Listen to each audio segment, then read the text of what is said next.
some of it may be similar, but it's hard to start comparing Tennessee to other states, in every single instance like that.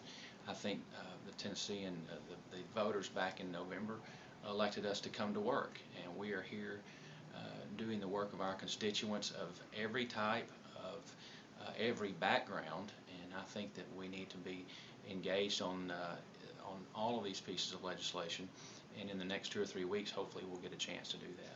So there's no talk of Democrats in the Tennessee Senate leaving the state and to try to head off any kind of votes or eliminate the possibility of a quorum or anything like that? My caucus is talking about how we can go to work to fix some of these issues, and that's what we're focused on right now. I've talked to people at home about some of these issues. I did not see the press conference today or the folks out there. I knew that they were going to be there, but some folks at home have contacted my office, and they're worried about some of the legislation they've seen filed. At this point, it's a little early to tell exactly what's going to happen with all of that, as those bills have not made their way through the committee system yet. So we haven't actually been able to deliberate on this legislation, at least in a committee setting, just yet. Okay. I think that in the last election, the message that we got was that people want us to work together.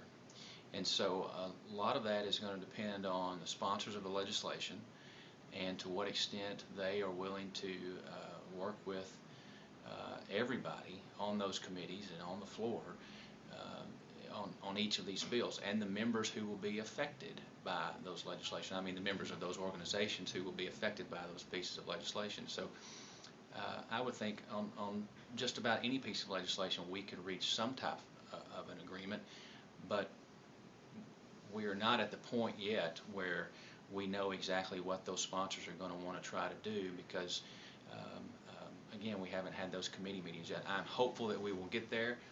I'm certainly willing. I think my colleagues in the Democratic Caucus are willing to sit down and discuss any of these bills, and hopefully we'll get the chance to do that.